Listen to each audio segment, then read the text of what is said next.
নমস্কার বন্ধুরা, কাকলি কি দুনিয়া চ্যানেলে তোমাদের সকলকে স্বাগত জানাচ্ছি।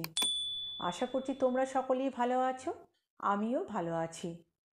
আজকে তোমাদেরকে যে গল্পটি পড়ে শোনাবো সে গল্পের নাম গভীর রাতের কান্না, লেখক হরিনারায়ণ চট্টোপাধ্যায়। তাহলে বন্ধুরা গল্পটা পড়ছি। আনন্দ আর প্রদীপ সেদিন একটা চায়ের দোকানে বসে গল্প করছিল। হঠাৎ ভূতের কথা ওঠায় আনন্দ বললে, আমি ওসব ভূত প্রেত বিশ্বাস করি না। প্রদীপ বললে, আমি বিশ্বাস করি। ভূত প্রেত একেবারে আজগুবি নয়, ভূত সত্যি আছে। আনন্দ বললে, তুই ভূত দেখেছিস? প্রদীপ বললে, আলবাত দেখেছি। আনন্দ বললে, তাই নাকি? বল তাহলে কোথায় দেখেছিস? প্রদীপ বললে, শোন তাহলে। এই বলে প্রদীপ 2 কাপ চায়ের অর্ডার দিয়ে সিগারেট ধরিয়ে বলতে আরম্ভ করল, আমার কাঠের ব্যবসা, তাই যখন প্রয়োজন হয় আমাকে কাঠের জন্য আসাম, উত্তরবঙ্গ, বিহার এসব জায়গায় যেতে হয়। হঠাৎ একবার প্রয়োজন হলো আসাম যাবার। তখন ব্রিজ তৈরি হয়নি, তাই গঙ্গাসাগর হয়ে কাটিহারের উপর দিয়ে যেতে হতো শিলিগুড়ি বা আসাম। তখন স্টেশনে ছিল একটা টিকিট ঘর আর একটা টিনের চালা, ওই যাত্রীদের জন্য, আর আলোর মধ্যে ছিল কেরোসিনের লণ্ঠন। এর কিছুটা দূরে রেল কোয়ার্টার, একটাতে থাকতো স্টেশন মাস্টার আর একটায় কেরানি এবং অন্যান্য কর্মচারী। সারাদিনে মাত্র 2-3টে ট্রেন এলে স্টেশনটা একটু জমজমাট হতো। মাঝপথ ফাঁকা, জনমানব শূন্য। বিছানাপত্র বেঁধে খাবার কিছু সঙ্গে নিয়ে যথাসময়ে শিয়ালদা স্টেশনে গেলাম। ট্রেন ছাড়তে আর 10 মিনিট। টিকিট কাউন্টার থেকে একটা 2য় শ্রেণীর টিকিট কাটলাম। দেখতে দেখতে সময় হয়ে এলো। ট্রেন এলো, উঠলাম। স্টেশন পার হতে চারিদিক অন্ধকার। সেই অন্ধকার ভেতর দিয়ে ছুটে চলল আসাম মেল। আমি যে কামরায় উঠেছিলাম তার মধ্যে খুব বেশি যাত্রী ছিল না, সব মিলিয়ে ছেলে মেয়ে 15 থেকে 16 জন মাত্র। সিট প্রায় ফাঁকা দেখে বিছানা পেতে শুয়ে পড়লাম। একখানা ম্যাগাজিন পড়তে পড়তে ঘুমিয়ে পড়লাম। ভোরবেলা হকারদের গরম চা, সিঙাড়া ইত্যাদি বিভিন্ন কণ্ঠের চিৎকার আর কুলিদের ওঠানামা দুমদাম শব্দে ঘুম ভেঙে গেল। জানলা দিয়ে চেয়ে দেখি সাহেবগঞ্জ স্টেশন। আর কাল বিলম্ব না করে বিছানা বগলে নিয়ে ব্যাগটা ঝুলিয়ে নেমে গেলাম। স্টেশনের বাথরুমে গিয়ে মুখ হাত ধুয়ে একটা চায়ের দোকানে চা নিলাম, সঙ্গে লুচি, আলুর দম। চায়ের সঙ্গে সেগুলো সদ্ব্যবহার করে সকালের আহার শেষে করলাম। খাওয়া দাওয়া শেষ করে স্টিমারের ওপারে বেশ খানিকটা বালির উপর দিয়ে হেঁটে উঠে বসলাম ট্রেনে। তখন রেলপথের অবস্থা ভালো ছিল না, তাই জন্য অনেক সময় আস্তে আস্তে আবার থেমে থেমে যেত ট্রেন। কামরায় খুব লোক ছিল না, কাজেই বেশ আরাম করে বসলাম। গাড়ি স্টার্ট দিল, কিন্তু খুব আস্তে আস্তে। বালির ওপর দিয়ে জোরে চালানো অসম্ভব। এইভাবেই গাড়িটা এলো মতিহারি স্টেশনে। এখানে কিছু যাত্রী উঠল। এবার ট্রেন জোরে জোরে চলতে লাগলো। এখানে বয় এসে খাবার অর্ডার নিয়ে গেল। কিছুক্ষণের মধ্যে এলো কাটিহার স্টেশন। অনেক লোক এখানে ওঠানামা করতে লাগলো। আমার মাছ ভাতের অর্ডার ছিল, আমাকে বয় দিয়ে গেল। আমি দেরি না করে খাওয়ার পাট শেষ করে ফেললুম। সন্ধ্যার কিছু আগে শিলিগুড়িতে এসে পৌঁছালাম। এখানে গাড়ি প্রায় 20-25 মিনিট দাঁড়িয়েছিল। ভোরে এসে পৌঁছালাম আলিপুরদুয়ার স্টেশন। স্টেশন মাস্টারের বয়স বেশি নয়, আর লোকটিও অমায়িক দেখলাম। তাকে জিজ্ঞাসা করলাম, এখানে কোনো হোটেল বা থাকবার জায়গা আছে? স্টেশন মাস্টার বললেন, এই জংলা জায়গায় হোটেল কোথায় পাবেন? এখানে বেশি যাত্রীও তো আসে না। তার কথা শুনে আমার চোখ কপালে উঠল। আজ দুদিন স্নান হয়নি, এই অবস্থায় কোথায় যায়? আমার অবস্থা দেখে ভদ্রলোক বললেন, আপনি বোধহয় প্রথম এখানে এসেছেন। আজ্ঞে হ্যাঁ, স্টেশন মাস্টার বললেন, আসুন আমার সঙ্গে। এখানে আমার একটা মেস আছে, সেখানে আপনি দু একদিন থাকতে পারেন। আমি তো স্বস্তির নিঃশ্বাস ফেললাম। তারপরে বললাম, ধন্যবাদ, আপনার অনুগ্রহের কথা চিরদিন মনে থাকবে। রেলওয়ে কোয়ার্টার্সের মধ্যে মেস। রেলের 10-12 জন কর্মচারী এখানে খায়। আমি মেসের একটা ঘরেই বিছানাপত্র রেখে পাতকুয়ায় স্নান করে আহার আদি সমাপ্ত করে একজন রেল কর্মচারীকে জিজ্ঞাসা করলাম, এখানে কাছাকাছি কাঠের কোনো ঠিকাদার আছে কি না? তিনি বললেন, কাছাকাছি বলতে এখান থেকে প্রায় 2 মাইল দূরে একজন কাঠ চালান দেবার ঠিকাদার আছেন। কেন, আপনি কি কাঠের ব্যবসা করেন? আমি ঘাড় নেড়ে সম্মতি জানাতে তিনি বললেন, তাহলে ওর কাছেই যান, তাহলেই আপনার কাজ মিটে যাবে। তিনি লোকজন নিয়ে জঙ্গলে একপাশে বাংলো তৈরি করে বাস করেন। সব শুনে আমি খুশি হলাম। তাড়াতাড়ি কাজ শেষ করে কলকাতায় ফিরে যাবার উদ্দেশ্যে আমি দুপুরের ঠিকাদারের বাংলোয় যাবার কথা বললাম। রেল কর্মচারী বললেন, এখন গেলে ফিরতে হয়তো সন্ধ্যা হয়ে যাবে, তার চেয়ে আপনি সকালে উঠে যাবেন। এখানে আবার তো চিতাবাঘেরও ভয় আছে।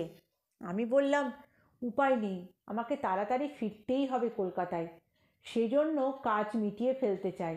আপনি বরং আমাকে পথের সন্ধান বলে দিন। তিনি বললেন, স্টেশন থেকে বেরিয়ে যে সোজা রাস্তা পাবেন, ওই রাস্তায় 1 মাইল এগিয়ে গেলে দেখবেন রাস্তাটা দুভাগ হয়ে গেছে। যেটা বাঁ দিকের জঙ্গলের দিকে গেছে, আপনি সেদিকে গিয়ে দেখবেন একটা কাঠের বাংলো, ওটাই ঠিকাদারের বাংলো। আমি আর অপেক্ষা না করে টর্চ লাইট হাতে নিয়ে বেরিয়ে পড়লাম ঠিকাদারের বাংলোর উদ্দেশ্যে। চলেছি, পথ যেন আর শেষই হয় না। শেষে ঠিকাদারের আস্তানায় এসে হাজির হলাম। ভাগ্যের জোরে তিনি এখন বাংলোতেই ছিলেন। ভদ্রলোক বাঙালি নন।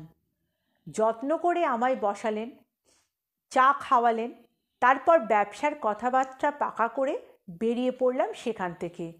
তিনি বাংলোতে থাকতে বলেছিলেন। আমি বললাম, ধন্যবাদ, থাকবার উপায় নেই, কলকাতায় ফিরতে হবে তো। ঠিক সময় মতো যদি স্টেশনে পৌঁছতে না পারি, তাহলে ট্রেন হয়তো পাওয়া গেল না, রাতের ট্রেনে কলকাতা রওনা হব। এই কথা বলে সেখান থেকে বেরিয়ে পড়লাম। প্রায় 1 মাইল রাস্তা হাঁটার পর হঠাৎ সারা আকাশ ছেয়ে কালো মেঘ ছেয়ে গেল। দুপাশে জঙ্গল। টর্চ লাইটের ব্যাটারিও প্রায় শেষ। তাড়াতাড়ি নতুন ব্যাটারি নিতে ভুলে গেছি। ব্যাটারির অল্প আলোতে এগিয়ে চলেছি। হঠাৎ সামনে একটা কালো কুকুর দেখতে পেলাম। চোখ দুটো দপ দপ করে জ্বলছে। আমি বারবার আটকে উঠেছিলাম। হঠাৎ উঠল হাওয়া, আর সেই সঙ্গে বৃষ্টি। কুকুরটা অন্ধকারে মিশে গেল। আমিও আশ্রয়ের আশায় ছুট দিলাম। কিছু দূর এসে মনে হলো আমি অন্যদিকে এসেছি। এমন সময় বিদ্যুতের আলোয় খানিকটা দূরে দেখা গেল একখানা ঘর। আমি ছুটলাম সেদিকে। ঘরের কাছে গিয়ে দেখলাম দরজা খোলা। আমি কোনোদিন কিছু না ভেবে ভেতরে ঢুকে গেলাম। টর্চ লাইটটা জ্বেলে দেখলাম ঘরটা বৈঠকখানা বলেই মনে হয়। তবে ঘরের মধ্যে আসবাবপত্র কিছুই ছিল না। চারিদিকে ধুলো বালি জমা আছে। ভেতর দিকে একটা দরজা, সেটাও খোলা। সে দরজা দিয়ে দেখলাম একটা ছোট্ট উঠোন। বুঝতে পারলাম ঘরে কেউ থাকে না। যাই হোক, আশ্রয় যখন পেয়েছি তখন বৃষ্টি না থামা পর্যন্ত অপেক্ষা করা যাক। এই ভেবে দরজার পাশে কাঠের মেঝের উপরেই বসে রইলাম। বৃষ্টি যেন থামতেই চায় না। যত রাত হয় বৃষ্টি আরও জোরে হয়। টর্চ লাইটের আলোতে হাত ঘড়িটা দেখলাম তখন রাত্রি 1টা।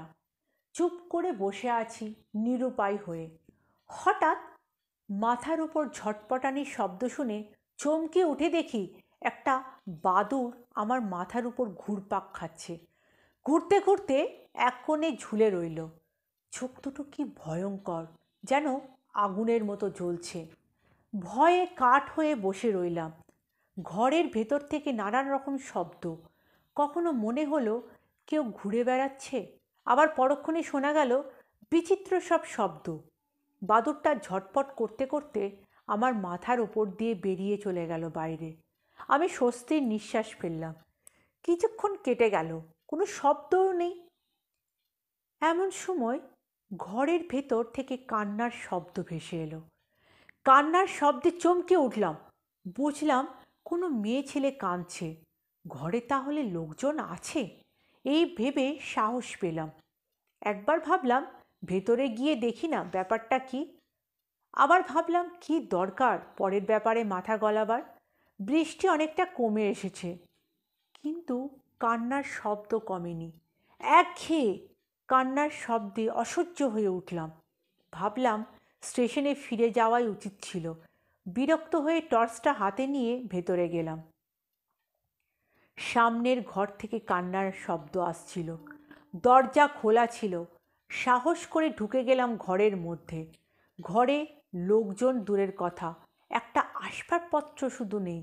শুধুমাত্র পুরনো একটা শাড়ি পরে আছে।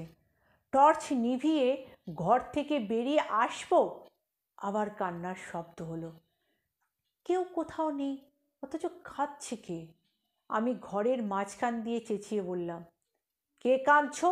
উত্তর দাও। সঙ্গে সঙ্গে ঠিক আমার মাথার উপরে কে যেন হেসে উঠল। সে হাসি যেন বুকের রক্ত যেন জল হয়ে গেল। আমি ভয়ে বাইরে বেরিয়ে আসার জন্য পা ফেলতেই বন্ধ হয়ে গেল দরজাটা। আমি ভয়ে কাঠ হয়ে গেলাম। আমার দরজা খুলে গেল। ঘরের কোণে যেখানে শাড়িটা পড়েছিল সেখানে দেখা গেল একটা অস্পষ্ট নারী মূর্তি। মূর্তিটা নাকি সুরে বলল, টর্চ জ্বালিও না, কেন কাঁদছি তাহলে শোনো। এই বলে ছায়ামূর্তি বলতে শুরু করলো, আমি বাঙালি ঘরের মেয়ে, অল্প বয়সে বিধবা হয়। আমার স্বামীর অনেক টাকা পয়সা ছিল, জমি জমাও ছিল প্রচুর। সেই লোভে স্বামীর এক আত্মীয় আমাকে খুন করে কাঠের বক্স করে আমায় পুঁতে দিয়ে দেয়। সেই থেকে আমি ভূত হয়ে আছি। ভূত হয়ে আমি অনেক কষ্ট পাচ্ছি, আর সহ্য করতে পারছি না। তুমি দয়া করে আমার নামে গয়া যদি পিণ্ডি দাও। আচ্ছা, আপনি যে মুক্তি পেয়েছেন জানবো কি করে? ভূতটা বলল, তুমি যেখানে পিণ্ড দেবে ফল্গু নদীর ধারে, সেখানে 8 মাইল দূরে দেখবে বালি আছে। তার উপরে দেখবে আমার নাম, যেটা তোমায় দিলাম। তাহলে বুঝবে আমার মুক্তি হয়েছে। আমি বাধ্য হয়ে বললাম, বেশ, তাই হবে। তাহলে এটা রাখো, কিন্তু বেইমানি করো না, তাহলে আমি তোমার ঘাড় মটকাবো। সঙ্গে সঙ্গে আমার পকেটে কেউ যেন কি দিল। আমি পকেটে হাত দিতেই মেয়েটি বলল, এখানে নয়, কাল দেখো। গয়া যাবার খরচ আমার নাম লিখে দিলুম। তুমি ভুল পথে এসেছো, আমি তোমায় পৌঁছে দিচ্ছি। আমি একেবারে ঘর থেকে বেরিয়ে রাস্তায়, স্টেশনের কাছাকাছি একটা জঙ্গলে। সেখানে আসতেই ভোর হয়ে এলো। পিছন থেকে মেয়েটি বললে, আমি আর যেতে পারবো না, সকাল হয়ে গেছে। তারপর আমি পিছন ফিরে দেখি একটা নরকঙ্কাল যাচ্ছে। কি ভয়ঙ্কর দেখতে! আমার সারা দেহ তখন কাঁপছে। ওহ, এরই সঙ্গে আমি কাল সারা রাত একটা নোংরা বাড়িতে বন্দি ছিলাম। স্টেশনে ফিরে এসে দেখলাম এক টুকরো নাম লেখা কাগজ ও একটা সোনার হার। কলকাতায় ফিরে সেটা বিক্রি করে গয়ায় পিণ্ডি দিয়ে আসলাম। বন্ধুরা, কেমন লাগলো আমার এই গল্পটি? যদি ভালো লাগে তাহলে কমেন্ট করে অবশ্যই জানিয়ে দিও। আর আমার চ্যানেলটিকে লাইক আর সাবস্ক্রাইব করতে ভুলো না যেন, ঠিক আছে বন্ধুরা? আর পারলে সবার কাছে শেয়ার করে দিও। আজকের মতন বিদায় নিচ্ছি। সবাই ভালো থাকবে কিন্তু।